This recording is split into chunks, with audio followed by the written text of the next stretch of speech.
ಇವರು ಯಾವ ಮೋಹನ ಮುರಳಿ ಕರೆಯಿತು ದೂರ ತೀರಕ್ಕೆ ನಿನ್ನನು, ಯಾವ ಬೃಂದಾವನವು ಸೆಳೆಯಿತು ನಿನ್ನ ಮಣ್ಣಿನ ಕಣ್ಣನು ಎಂದು ಲೌಕಿಕ ಸುಖಗಳನ್ನು ಮೀರಿ ಅಜ್ಞಾತ ಹಾಗೂ ಅಲೌಕಿಕದ ಕಡೆಗೆ ಸೆಳೆಯುವ ಮನಸ್ಸಿನ ತುಡಿತವನ್ನು ನಮಗೆಲ್ಲರಿಗೂ ತಿಳಿಸಿಕೊಟ್ಟಂತಹ ಎಂ ಗೋಪಾಲಕೃಷ್ಣ ಅಡಿಗರು.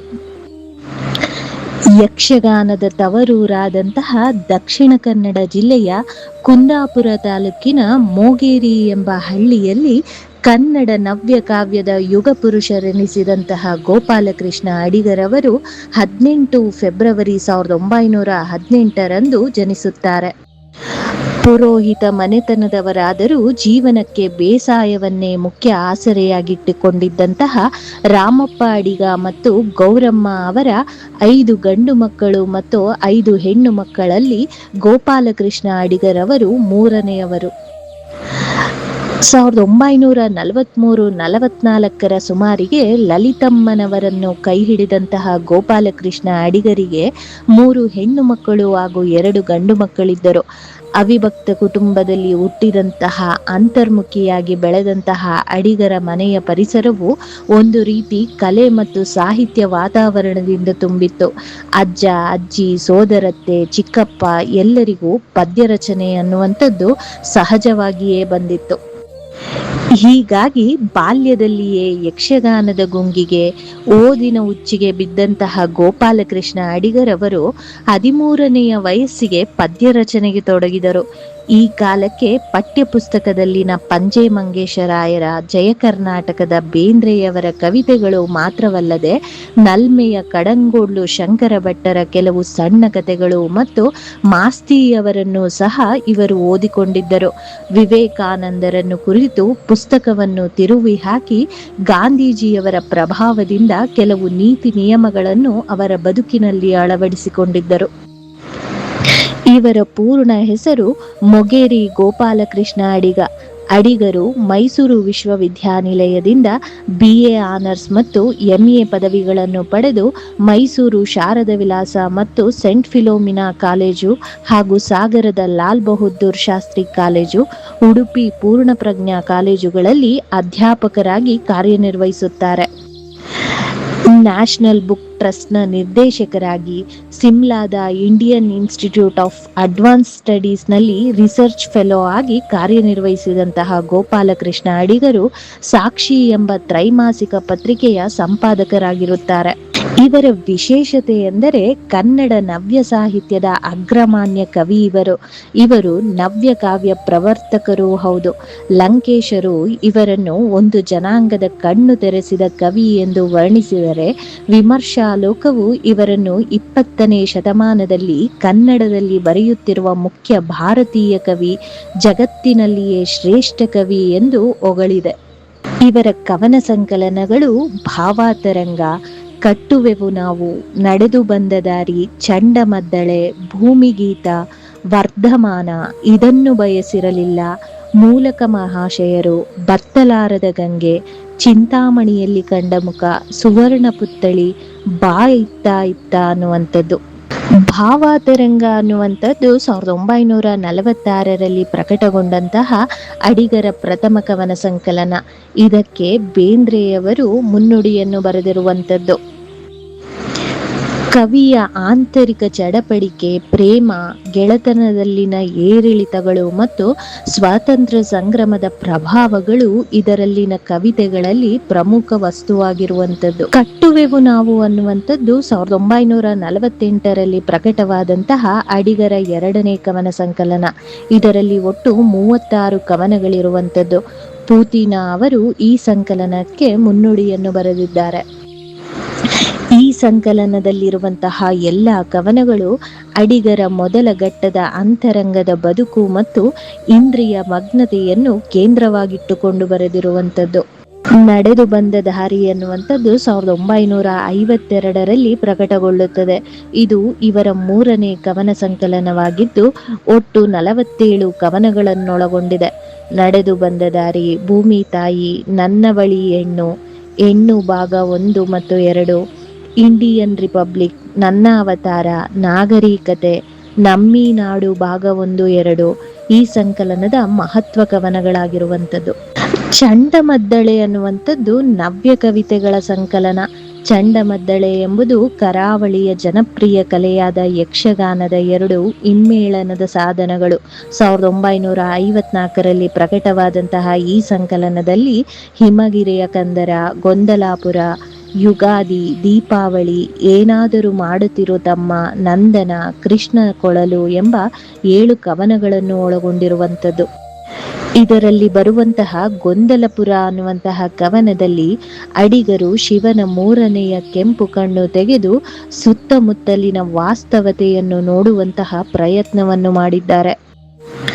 ಸಮಾಜದ ಅಕ್ರಮ, ಅವ್ಯವಸ್ಥೆ, ಗೊಂದಲಗಳನ್ನು ಕಾವ್ಯಾನುಭವದಲ್ಲಿ ಕ್ರಮಬದ್ಧ ಮಾಡುವುದು, ವ್ಯವಸ್ಥಿತ ಮಾಡುವುದು ಗೊಂದಲಪುರದ ವಿಶಿಷ್ಟತೆಯಾಗಿದೆ. ಈ ಗೊಂದಲಪುರ ಅನ್ನುವಂಥದ್ದು 420 ಪಂಕ್ತಿಗಳ ದೀರ್ಘ ಕವನವಾಗಿದ್ದರೆ, ಹಿಮಗಿರಿಯ ಕಂದರ ಅನ್ನುವಂತಹ ಅಡಿಗರ ಕವನವು 249 ಪಂಕ್ತಿಗಳ ದೀರ್ಘ ಕವನವಾಗಿರುವಂಥದ್ದು. ಭೂಮಿಗೀತ ಅನ್ನುವಂಥದ್ದು ಅಡಿಗರ ನವ್ಯ ಕವನ ಸಂಕಲನ. ಇದು 1959ರಲ್ಲಿ ಪ್ರಕಟಗೊಳ್ಳುತ್ತದೆ. ಇದರಲ್ಲಿ ಭೂಮಿಗೀತ, ಹದ್ದು, ಪ್ರಾರ್ಥನೆ, ಭೂತ, ಹಳೆಯ ಮನೆಯ ಮಂದಿ, ನೆಹರು ನಿವೃತ್ತರಾಗುವುದಿಲ್ಲ, ಸ್ವಾತಂತ್ರ್ಯ, 1956ರ ಪಾಠ, ಶರದ್ಗೀತ ಎಂಬ 8 ಕವನಗಳನ್ನೊಳಗೊಂಡಿರುವಂಥದ್ದು. ಈ ಸಂಕಲನದಲ್ಲಿರುವ ಭೂಮಿ ಗೀತವು ದೀರ್ಘ ಕವನ ಸಂಕಲನವಾಗಿದೆ. ಅಡಿಗರ ಇದನ್ನು ಬಯಸಿರಲಿಲ್ಲ ಅನ್ನುವಂತಹ ಕವನ ಸಂಕಲನವು 1975ರಲ್ಲಿ ಪ್ರಕಟಗೊಳ್ಳುತ್ತದೆ. ಇದರಲ್ಲಿ ಭಗ್ನ, ದೆಹಲಿಯಲ್ಲಿ, ಮನೆಯಿಲ್ಲದವರು, ಆಗಬೋಟಿ ಈ ಸಂಕಲನದ ಮಹತ್ವ ಕವನಗಳಾಗಿರುವಂಥದ್ದು. ಇವರ ಮೂಲಕ ಮಹಾಶಯರು ಅನ್ನುವಂತಹ ಕವನ ಸಂಕಲನ 1980ರಲ್ಲಿ ಪ್ರಕಟವಾಗುತ್ತದೆ. ಇದರಲ್ಲಿರುವಂತಹ ಮಹತ್ವದ ಕವನಗಳನ್ನು ನೋಡುವುದಾದರೆ ಅಜ್ಞಾತವಾಸ, ಸ್ವತಂತ್ರೋತ್ಸವ 1977, ನಮ್ಮ ಸದಾಶಿವ ಅನ್ನುವಂಥದ್ದು. ವರ್ಧಮಾನ ಅಡಿಗರಿಗೆ ಕೇಂದ್ರ ಸಾಹಿತ್ಯ ಅಕಾಡೆಮಿ ಪ್ರಶಸ್ತಿಯನ್ನು ಗಳಿಸಿಕೊಟ್ಟಂತಹ ಕವನ ಸಂಕಲನ. ಇದು 1972ರಲ್ಲಿ ಪ್ರಕಟವಾಗುತ್ತದೆ. ಈ ಸಂಕಲನದಲ್ಲಿ ಬರುತ್ತಾರೆ, ಎಡಬಲ, ಗಜೇಂದ್ರ ಮೋಕ್ಷ, ಕೋಪಮಂಡೂಕ, ಶ್ರೀರಾಮನವಮಿಯ ದಿವಸ, ಆನಂದ ತೀರ್ಥರಿಗೆ, ವರ್ಧಮಾನ, ಡೊಂಕು ಬಾಲಕ್ಕೆ, ಚಿನ್ನದ ನಳಿಗೆ, ನೆನಪುಗಳೇ ಹಾಗೆ, ಅಜ್ಜ ನೆಟ್ಟಾಲ ಎಂಬ 10 ಕವನಗಳಿರುವಂಥದ್ದು. ಅಡಿಗರ ಬತ್ತಲಾರದ ಗಂಗೆ ಅನ್ನುವಂತಹ ಕವನ ಸಂಕಲನ 1983ರಲ್ಲಿ ಪ್ರಕಟವಾಗುತ್ತದೆ. ಶಾಂತವೇರಿಯ, ಶಾಂತ ಸಂತ, ಬಹುಮತ, ಆಚಾರ್ಯರಿಗೆ ನಮಸ್ಕಾರ, ನಾನು ಹಿಂದೂ ನಾನು ಬ್ರಾಹ್ಮಣ, ಅಂಬೇಡ್ಕರ ಭೀಮರಾಯರಿಗೆ ಅನ್ನುವಂಥದ್ದು ಈ ಸಂಕಲನದ ಮಹತ್ವ ಕವನಗಳಾಗಿವೆ. ಚಿಂತಾಮಣಿಯಲ್ಲಿ ಕಂಡ ಮುಖ ಅನ್ನುವಂತಹ ಕವನ ಸಂಕಲನ 1987ರಲ್ಲಿ ಪ್ರಕಟವಾಗುತ್ತದೆ. ಮತ್ತೆ ಮೊಳಗಲಿ ಇಲ್ಲಿ ಪಾಂಚಜನ್ಯ, BM ಶ್ರೀಯವರಿಗೆ ಚಿಂತಾಮಣಿಯಲ್ಲಿ ಕಂಡ ಮುಖ ಅನ್ನುವಂಥದ್ದು ಈ ಸಂಕಲನದ ಮಹತ್ವ ಕವನಗಳಾಗಿವೆ. ಇವರ ಸುವರ್ಣ ಪುತ್ಥಳಿ ಎನ್ನುವಂತಹ ಕವನ ಅಡಿಗರು ಬದುಕಿದ್ದಾಗ ಹೊರಬಂದಂತಹ ಕೊನೆಯ ಸಂಕಲನ. ಈ ಸಂಕಲನವು 1990ರಲ್ಲಿ ಪ್ರಕಟವಾಗುತ್ತದೆ. G. ರಾಜಶೇಖರ್ ಅವರು ಈ ಕವನ ಸಂಕಲನಕ್ಕೆ ಮುನ್ನುಡಿಯನ್ನು ಬರೆಯುತ್ತಾರೆ. ಅಡಿಗರ ಬಾ ಇತ್ತ ಇತ್ತ ಅನ್ನುವಂಥದ್ದು ಅವರ ಮರಣಾನಂತರ ಪ್ರಕಟವಾದಂತಹ ಕವನ ಸಂಕಲನ. ನರಸಿಂಹನನ್ನು ನೆನೆದು ತೀರ್ಥರೂಪರಿಗೆ ಬಾ ಇತ್ತ ಇತ್ತ ಇನ್ನೂ ಇತ್ತ ಅನ್ನುವಂಥದ್ದು ಈ ಸಂಕಲನದ ಮಹತ್ವ ಕವನಗಳಾಗಿವೆ.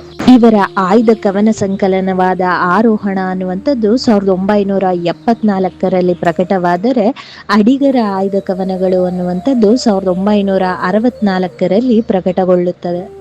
ಅಡಿಗರ ಸಮಗ್ರ ಕಾವ್ಯವನ್ನ ಸಾಕ್ಷಿ ಪ್ರಕಾಶನ ಮತ್ತು IBH ಪ್ರಕಾಶನವು ಪ್ರಕಟಗೊಳಿಸಿದ್ದು, IBH ಪ್ರಕಾಶನದಲ್ಲಿ ಹೊರಬಂದಂತಹ ಸಮಗ್ರ ಕಾವ್ಯದಲ್ಲಿ ಒಟ್ಟು 246 ಕವನಗಳಿರುವಂಥದ್ದು. ಇವುಗಳು ಅಡಿಗರ ಪ್ರಮುಖ ಕವನಗಳಾಗಿರುವಂಥದ್ದು.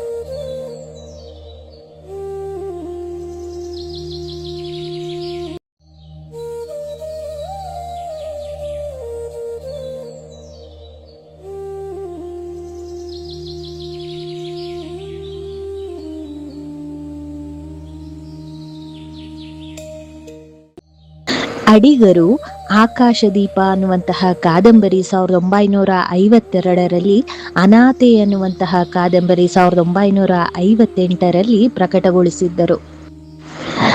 ಅನಾಥೆ ಅನ್ನುವಂತಹ ಕಾದಂಬರಿ ದಕ್ಷಿಣ ಕನ್ನಡ ಜಿಲ್ಲೆಯ ಕಡಲ ತೀರದ ಪ್ರದೇಶಕ್ಕೆ ಸಂಬಂಧಿಸಿದ್ದು.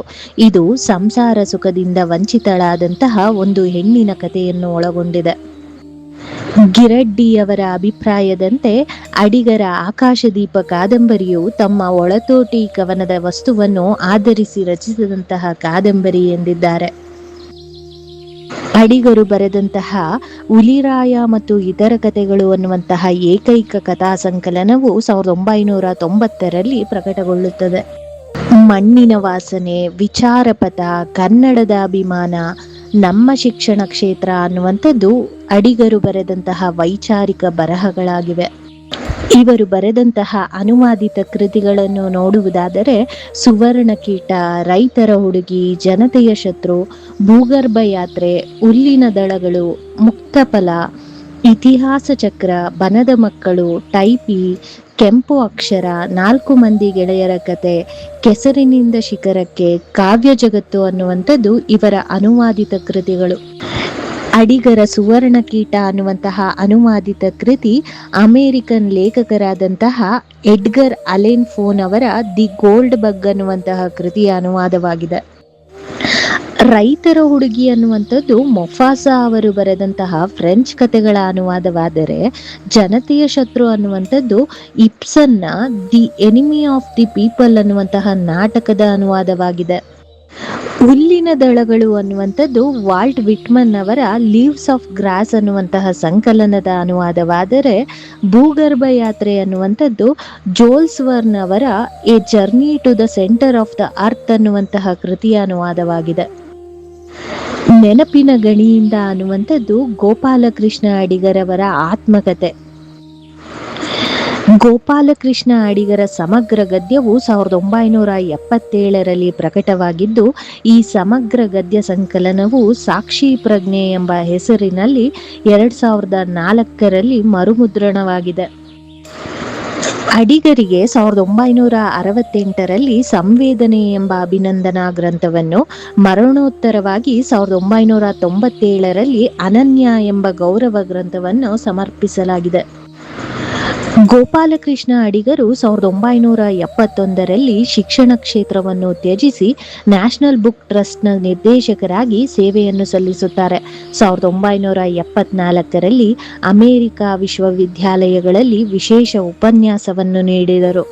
ಅನಂತರ ಸಿಮ್ಲಾದ ಇಂಡಿಯನ್ ಇನ್ಸ್ಟಿಟ್ಯೂಟ್ ಆಫ್ ಅಡ್ವಾನ್ಸ್ ಸ್ಟಡೀಸ್ನಲ್ಲಿ ರಿಸರ್ಚ್ ಫೆಲೋ ಆಗಿ ಕೆಲ ಕಾಲ ಕೆಲಸವನ್ನು ನಿರ್ವಹಿಸುತ್ತಾರೆ.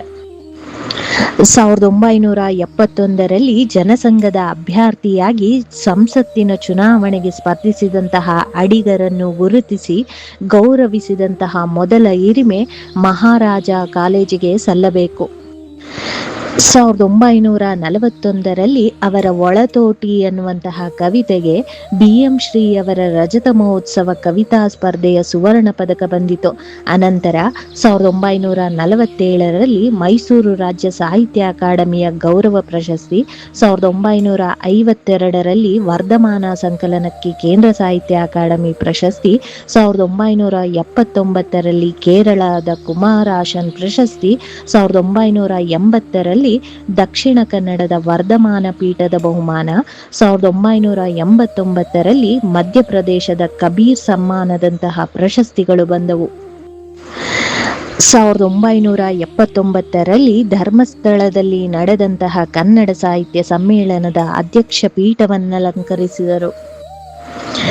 ಹಳ್ಳಿಯಿಂದ ಬಂದು ನಗರ ಜೀವನದ ಸಂಕೀರ್ಣತೆಯಲ್ಲಿ ತಮ್ಮನ್ನು ಗುರುತಿಸಿಕೊಳ್ಳುವ ಸೃಜನಶೀಲತೆಯಲ್ಲಿ ತೊಡಗಿದ ಅಡಿಗರು ಸ್ವತಂತ್ರಾನಂತರದ ಭಾರತೀಯ ಜನಜೀವನವನ್ನು ನಾನಾ ಸ್ತರಗಳಲ್ಲಿ ಕಂಡವರು.